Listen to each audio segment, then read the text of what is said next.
Michael Jackson is on the Pepsi can, the new Pepsi can, a new marketing campaign as they try to gain an edge. You know, the never-ending cola wars, Pepsi and Coke. They've worked out a global marketing partnership with the estate of Michael Jackson, hoping to grab some, glory off of the. They're going to do a reissue of the Bad album. I guess. I don't really see how this helps sell Pepsi, but I was a little worried by the headline. It says Pepsi bringing back Michael Jackson for new ad. See, that'd be gross. I think I wouldn't drink soda with the big man on my can. That'd be more like Thriller, right? Yeah.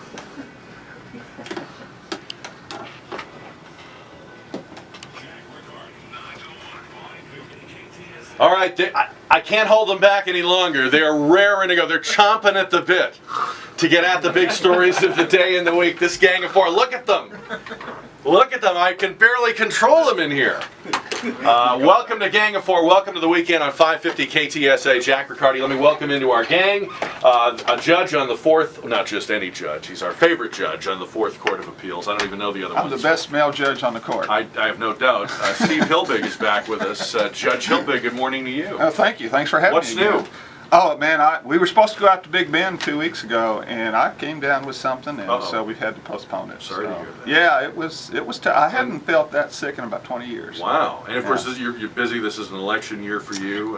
It is, but right now everybody's devoting attention to the primary. No primary opponent, just opponent in the general election. But it's kind of interesting. I think this whole election season is weird because Texas' primary is traditionally held in March, and we're not going to finish it till July with runoffs, and so it's just kind of a weird year to campaign in. Weird is one way to look at it. That is it. All right, Steve Hilbig is on the Gang of Four today. JT Street, you would recognize his face if you could see it. This is radio, but I'm sure you recognize his voice. Hi there. Street's Corner on Fox San Antonio, and at one time, many, many years ago, the intrepid nighttime reporter and anchor right here on 550 KTSA. Do you remember that? Oh, yeah, that was a blast, man. It's where I got my auspicious San Antonio debut, is right here with Jack and the Gang. What is going on with Street's Corner these days? Well, I'm a little bit scared that I shook Steve's hand. After I washed it 3 weeks ago. Come on, man. Oh, okay. Well, we have some Purell if you'd like. Yeah, if I can make it through the weekend. Street's Corner is going great. We're having a lot of fun. Fiesta ran me ragged, and now it's sweeps, so I think I'm running off about 2 hours of sleep, but it's really cool. Made it out to the Draft House last night for the big Avengers marathon. It was 13 and a half hours of comic book movies back to back, and wow. Man, those guys were punchy by the end of it. It was wild. Wow, that is something. And was this one of those, did they show the movie at midnight or something, one of those deals? The Avengers screened at midnight, but a lot of the guys got there at 12:30 p.m. to watch every Marvel movie preceding that involving the Avengers characters. So it's Iron Man 1 and 2, Captain America, Thor, and the Hulk, back to back to back to back to back to back. And then the Avengers after that. So bring a cushion. Yeah, my days of being able to watch that much of anything all at once are over. I don't have the attention span, the kidney capacity, none of it. We were taking bets on which one of the movies the mad rush to the bar was going to be.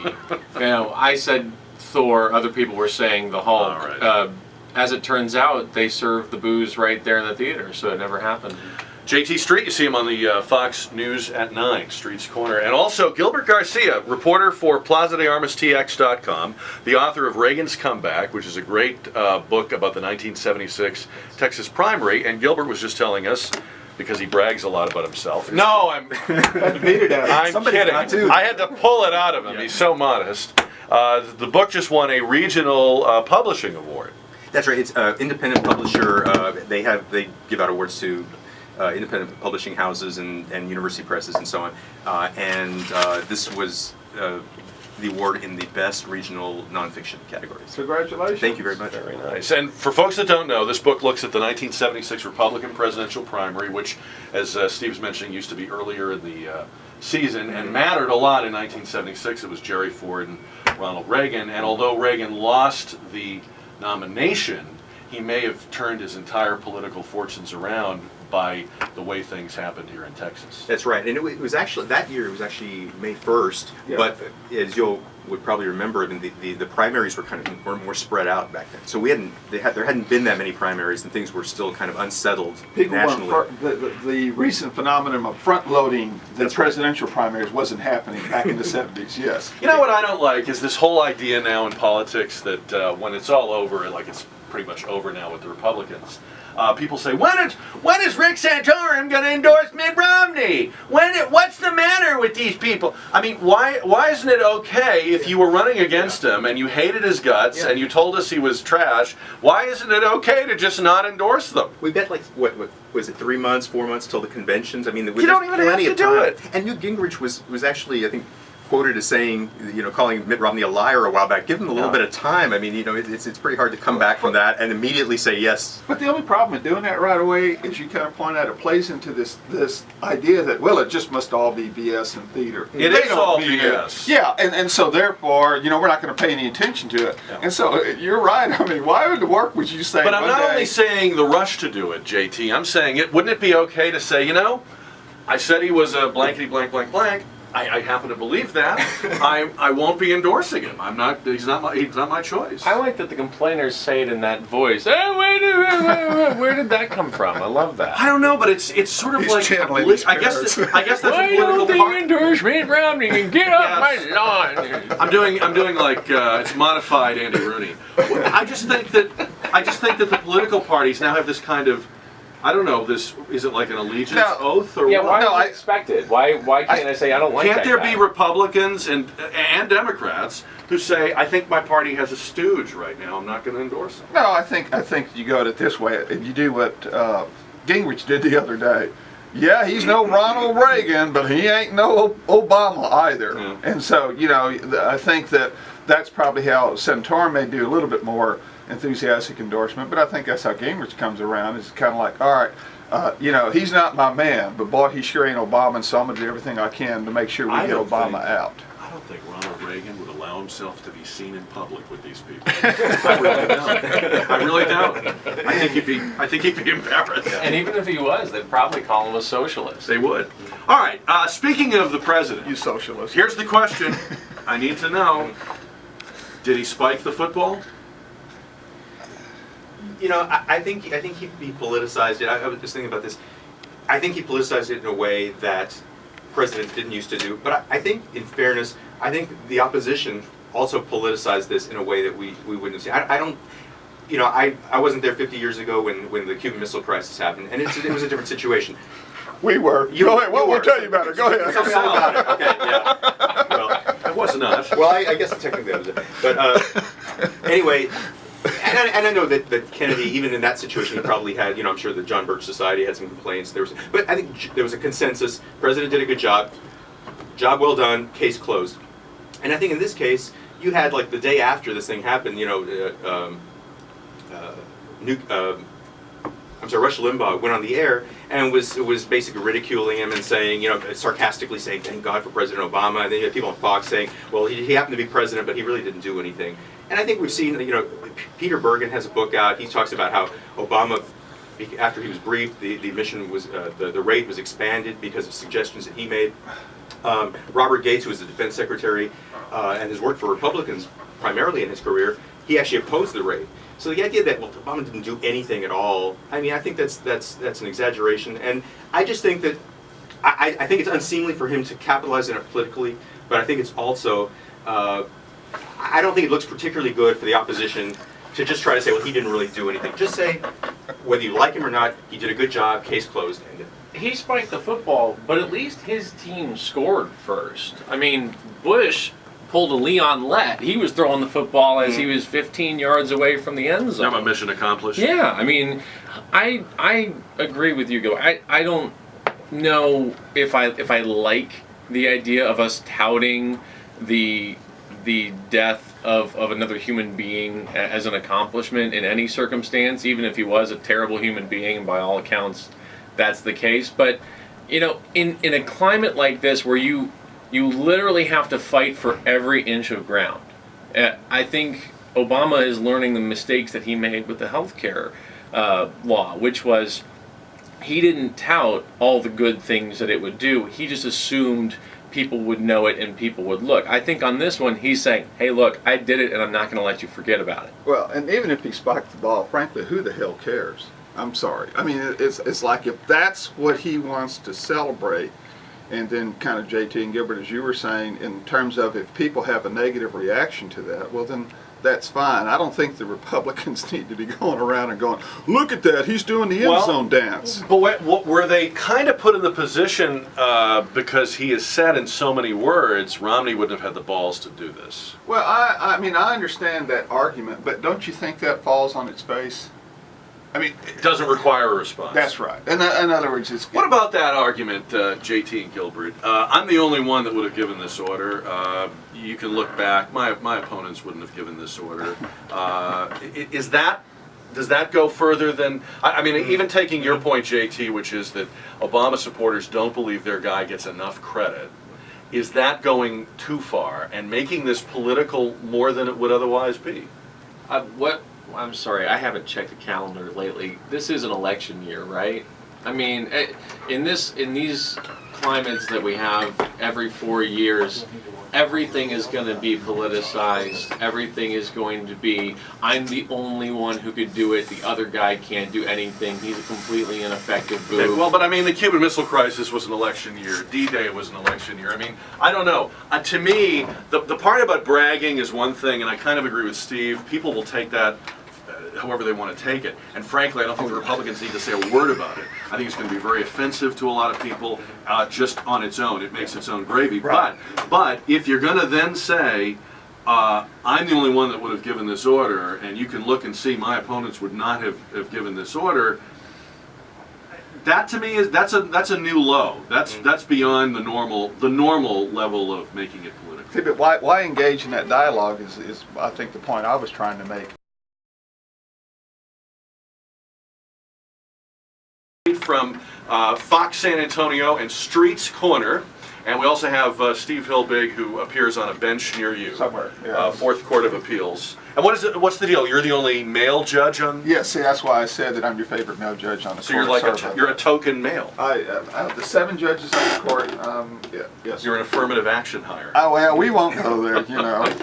All right. I'm glad you specified when you said that Steve is on a bench somewhere, and then it was in a legal sense. Yeah, because that sounded a little bit like Well, I thought he was talking about street walker. a I'm vagrant. sorry. It's Streets Corner, not Yeah, Streets okay. Corner. Street walker. I said, okay. That was my Wow. initial pitch for a segment, but it got shut down. Got vicious in here fast. All right. The president, as part of spiking the football or not spiking it, made this lightning fast trip to Afghanistan. And one of the things he did that I think has received less attention than it should, people have talked about the speech and the imagery, but he actually signed an agreement with Hamid Karzai, which commits us to Afghanistan through 2024. Combat troops through 2014, and then troops to do anti-terrorism and training, which pretty much sounds like the whole mission, through 2024. This, by the way, was referred to by the White House as an executive agreement, so it's not a treaty, so it doesn't require congressional approval. Didn't learn that in Constitution 101. And I guess we can abandon it later. But here's what I'm It'll wondering. be good for 4 years at most.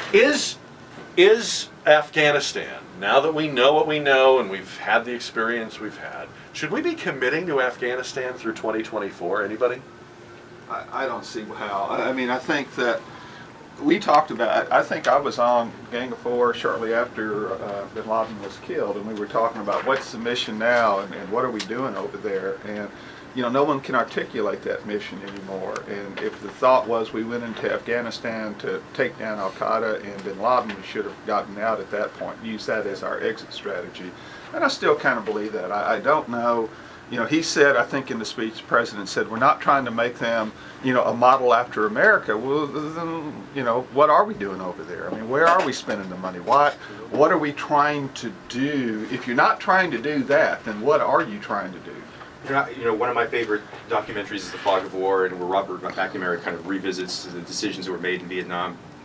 And I think one of the conclusions he came to is, you know, getting to your point, Steve, is that, you know, if there isn't clarity about the mission, and sort of a sense of what the end game is, then I think it's a mistake, and I think that at a certain point, as complicated as the climate is there, I think for us to stay it as long as we have, and put our troops in a position where they're having to police the country. I just think that one of the lessons of Vietnam should have been that's just. Yeah, I mean, what are we there? Are we the policemen for the next 10 years? Are we going to rebuild the infrastructure and then say, here, it's yours now? But then what does that gain? Well, and if we say, JT, that our goal is to not permit the reestablishment of what was there, really, it seems to me like these are people that wait thousands of years. Right. They'll just wait till whenever we go. 2025. Reestablish it. I think and this is just a hypothesis on my part, but if you watched, you guys went through it. I wasn't quite adult yet, but if you watch Charlie Wilson's War, it hasn't happened yet, and I turned 30 in July. So, if you watch Charlie Wilson's War, are familiar with our first little foray into Afghanistan, the big conclusion that Charlie Wilson made after that is we dropped the ball. Once the fighting was over, we didn't stay and make sure that they got the schools that they needed in Afghanistan, that they got the education that they needed in Afghanistan, to make sure that the Taliban or these other extremist groups wouldn't continue to have a foothold there.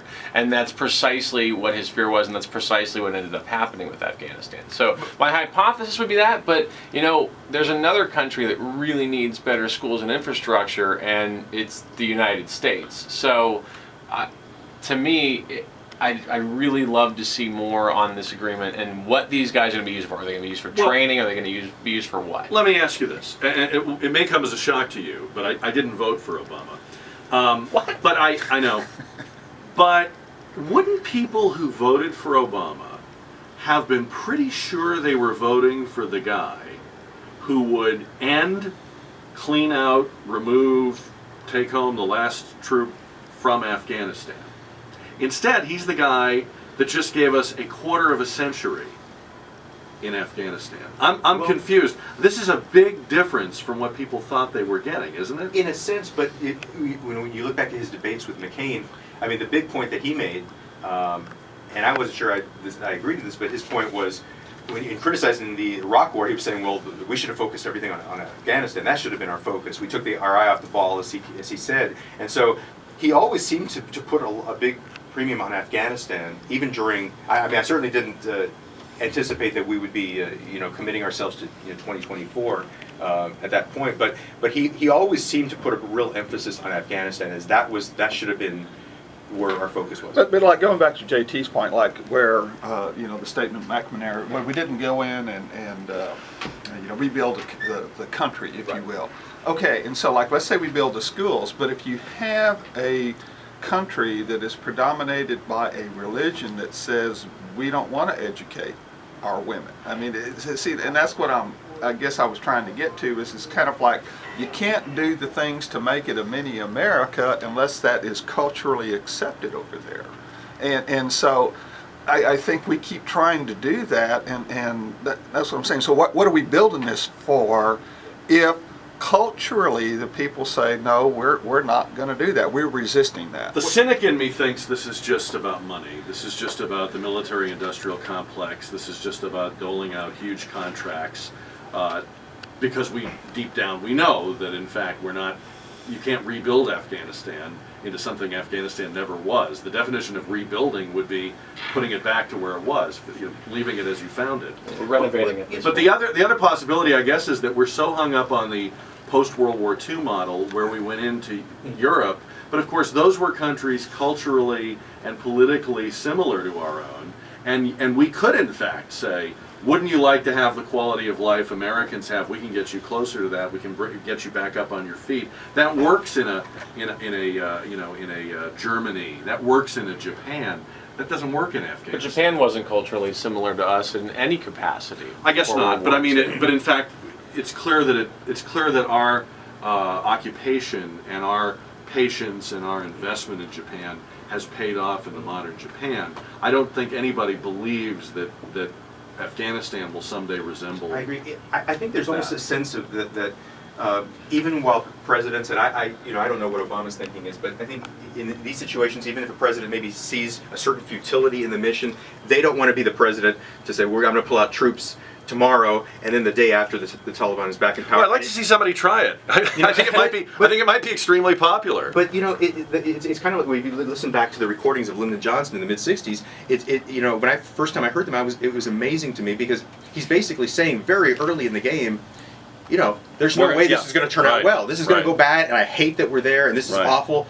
But hey, I'm not basically saying I'm not going to be the guy who gets blamed for Vietnam going communist. But isn't that a heck of a justification to think of how many more people lost their lives and how much more treasure was lost because of somebody's unwillingness to make what in essence is a political decision? I agree what you said. Which is why I don't think that this is just pure hubris. I think that there is a strategic point to this. When you look at Afghanistan, Afghanistan has always been just sort of this hub in this, that sort of borderline between Europe and Asia. And when you look at all of our strategic interests in the region, Afghanistan is going to be an important, a vital piece of that moving forward if you're playing this like a game of risk, which I think all political leaders have in their heads still to this day. If you look at, there are still 18,000 Marines in Okinawa, and it's 2012. I don't think we're afraid that the Japanese are going to come over and attack us. So why are they there? They're there to control the other strategic interests, to play around with China and Korea and all the other South China Sea and stuff like that. That's why, in my head, one of the reasons why we are going to have troops in there until 2024, just so we can continue that American footprint, that little imperialistic thing that we love to do so much. But I thought the president said we are not going to build any bases in Afghanistan. I thought that was part of the agreement, and I may be incorrect. In other words, and Jack used the right term, when we went into Japan, we occupied Japan. We are not occupying Afghanistan. And you have Well, the other thing is we utterly and completely defeated those countries. Right. So prior to our occupation, and what made our occupation possible was, and there's no pretty way to put this, we scared the bleep out of these people because we flattened their cities, we devastated their countries, we decimated their militaries.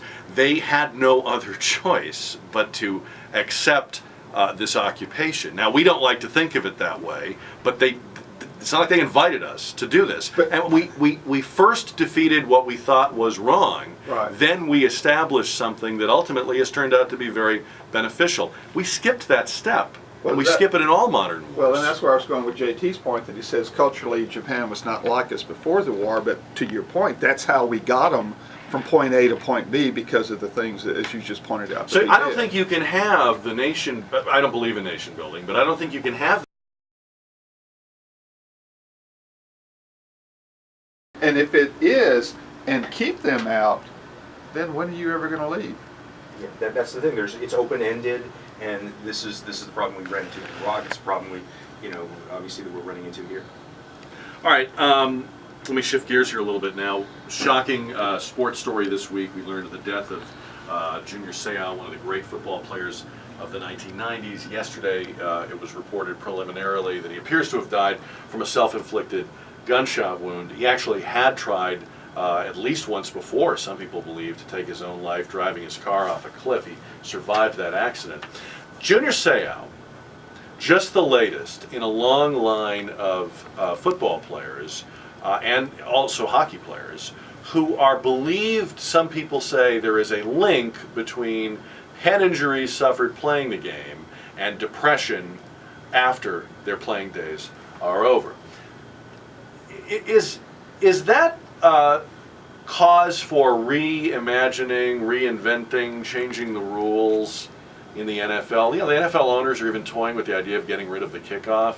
Or do we have to understand that maybe that is going to be a sad but necessary byproduct of people playing a very violent game? What's really scary to me about this, and the fact that he shot himself in the chest, which was what Dave Duerson, who played for the Bears, did, and because he had concerns that he had some brain, he had suffered brain injuries, which had led to his depression, and he wanted them to be able to do research on him. what's scary about this, you have several former players who have, filed suit against the NFL because they've said they've had all kinds of physical and psychological issues from their playing days. And Dave Duerson played in the 80s. Junior Seau continued playing until recently, but, we played primarily in the 90s. And the game has only gotten faster since many of these players who've had these problems, played. The game is much faster than it was in the 70s or the 80s. The players have gotten bigger, they've gotten stronger, and the collisions have gotten harder. And if these players, who are in their 50s and 60s are having problems, it's really a frightening thing. Imagine what happens when today's players retire. There was a period, I think at the beginning of the 20th century when Theodore Roosevelt was president, when there was actually talk about eliminating football in the United States because there had been several deaths that had occurred. And of course it didn't happen. There were some efforts made to police it, but I think it has to be part of the conversation. I love the game of football, but and I don't know what kind of rules changes you could institute that could deal with it because it's such a violent game. But I think there has to be some kind of conversation happening because this is a really frightening thing. And it's interesting to see as this becomes more conscious throughout the country and throughout people who have the ability to research it in more detail. We're finding out more and more about the links between head trauma and depression. Anecdotally, if you ever know anyone who's had a concussion, a lot of times, especially a concussion that's a result of a violent action, person to person, you get in a fight with someone, you get a concussion. A lot of times there's depression that follows that, and it's not based on anything other than you have trauma with your brain and you can't think and everything's foggy and you don't know what you're doing and why, and then that just sort of spirals from there. So I'll be very interested to see. I know Junior Seau's family, from what I understand, has already said that they're going to allow his brain to be studied. I hope that from that tragedy comes something really concrete that we can take and say, look, you want the evidence, here's the evidence, how do we fix this? But can you fix it and still play football? Can you fix it and still play ice hockey? Yeah, I mean, I think that the conversation is almost devolving into we need to protect ourselves from ourselves. I mean, go back to boxing, and we've had this is a known issue in boxing for such a long time. So I think it's so if you choose to be a boxer and try to then gain the economic benefits of that profession, you do so knowing the consequences. Now here, as JT points out, people who are entering into the football career may not know the consequences of that career, so I think that education would be important to say, okay, here's one of the possible side effects if you go into this career.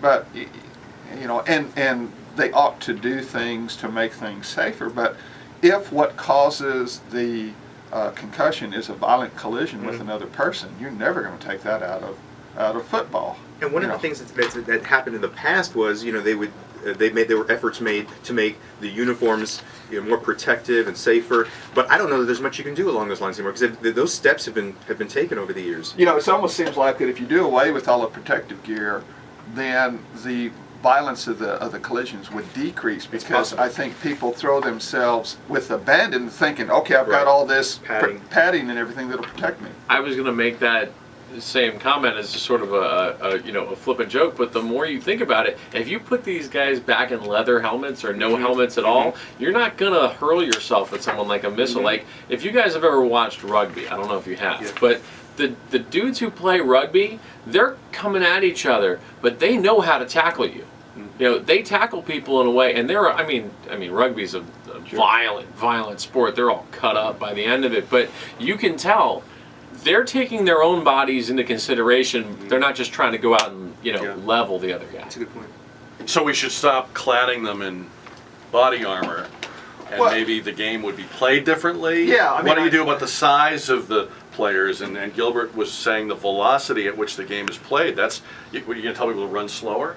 No, I think though that if I have a 300-pound guy coming at me and I'm about 270 or 190, I'm one of the cornerbacks or something like that. I think I'm not gonna, with abandon, throw my body at the other person, saying that I know that I will be protected by all of this padding and everything. I think that the game would be different, and I don't think that people would maybe play the game with such velocity in terms of the hits. Do people really want the game to be different, though? I mean, nobody wants Junior Seau dead. Everybody loved this guy, but look, when you sit down to watch a football game and you want excitement and entertainment and you want your team to crush this other team that you hate, really, are you thinking, gosh, I hope no one sustains a traumatic head injury and has depression in their later years? You're not. No, but the idea is that I'm not sure that, let's say you take away the padding and so you have people go at it without maybe the false sense that they could do whatever they need to do to take the other guy down. I hear what you're saying. and I not just think the gonna get game hurt. is evolving the way people want it to evolve. No, yeah, but I mean, you still get the good hit. In other words, I guarantee you lay somebody out, you do a good block or a tackle to the waist or tackle to the chest and you knock them down. Everybody would still say good hit. You may not hear the clacking of the helmets or the clacking of the shoulder pads, but people would still say good hit. That's like really, okay, brain flash here. The clacking of the helmet. Brain No, what? but it's the other better than the other thing that I do with my brain. Okay, so the clacking of the helmets, right? So we've done all this stuff to make the inside of the helmets better, to make them more padding, to make them more comfortable, to make them, Protect the neck. yeah. Why are the outsides still hard as rock? You see it every year. 5 or 6 quarterbacks break their freaking hands when they're going and throwing a pass because they hit somebody's helmet. Can't we nerf that stuff up a bit? Like, seriously, can't you? I mean, we've gotten so much better in terms of foam and insulation. We could put a very thin layer of foam on the exteriors of these helmets, and I gotta think that that's going to make an impact. Riddell, if you are listening, maybe this is something that you would like to roll out for the 2012 season. I'm just trademark. Brian For Hart's some nerf reason- helmets. For some reason, I just pictured Megamind. Yeah. Every player has this like foam afro head thing on there. I think that would make the game much more fun to watch. To see these guys with these gargantuan melons going out and clocking each Did other. you just use the word nerf as a verb? Yeah, you can nerf things. I guess you can. I You didn't can know verb that. things too. Verbing weirds language. I know that I'm kind of a political junkie, and this is happening a long way from here, but I am really enjoying watching this Senate candidate up in Massachusetts flail her way through her Native American heritage. Yeah. I mean, because who cares what happens to her? But I've really had it with this idea that you can be part this or part that when it's convenient. In a nutshell, for folks that might not have followed it, she's the Democratic candidate for Senate up in Massachusetts, and she, for many years, listed herself as a minority because it advanced her academic career, then mysteriously dropped that listing once she reached Harvard and had tenure and didn't need it anymore, and now she's being called on the carpet for it as a candidate for office. And she said all these different things. I just listed it to meet people like me. But doesn't this really, I mean, and people are arguing, Other well, is she 164th Indian people. 132nd Indian, and does that make you Indian? And I mean, isn't that the real problem, that you can't have this drop of blood thing? That's a completely artificial. I think you were making the point, and forgive me if I have it wrong, but it's kind of like, why do we still have to categorize people? Well, here's the My analogy I gosh. used the other day. Yeah. It often is. People often complain to me there are no Hispanic talk show hosts, radio talk show hosts in San Antonio. How can that be? And they're right. I don't know how that can be. So what if I found out, well, I went on Ancestry.com and I found out that I'm 132nd Mexican or Spanish or Cuban. Could I come on the air tomorrow and say, hey, you thought you knew me, but in fact, I mean, wouldn't you? Everybody laugh, right? No, so you couldn't come on and say, hey, you come on and say, hola! But seriously, it wouldn't change who Your I am or what you think of me or how I sound to you. I mean, it wouldn't make any difference. But for the purposes of affirmative action and for the purposes of this kind of silly math that we have, it would now count. I could now technically say the station could now claim. I mean, it would be absurd. Yeah, I mean, Sounds like a bleep. So what was the question? I feel like he's made his point. What Now, he was was the asked about you have an image as being conservative and so forth, he was asked about the cancellation of his concert tour by the military. Oh. He's trying to make the point, I'm a very moderate guy, I'm a very loving, compassionate guy, which I think really came across. Yeah, there. he sounded really loving it. What I'm always amazed with in these kind of interviews is like, was he surprised at the line of questioning?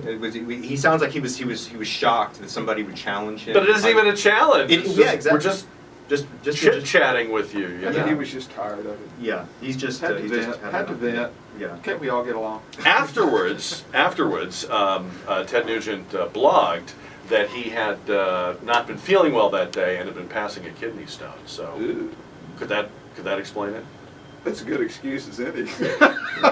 Whether it's true I feel like Who's going to investigate that? I feel like something might have been passed there. Anyway, a big thank you to our gang today. Steve Hilbig, Fourth Court of Appeals, former Bexar County DA. JT Street, watch for him on the Fox News at 9. Thank you. Streets Corner, it's also a Facebook page. It is. And read Reagan's Comeback, a book about the 1976 primary here in Texas. And look for Gilbert Garcia's Byline. Do they still call them bylines? Sure. At Plaza de Armas. I do. TX.com. He's an ink-stained wretch in the world of internet journalism. All right, podcast goes up this afternoon at KTSA.com. It's 11:42 into the 550 KTSA newsroom.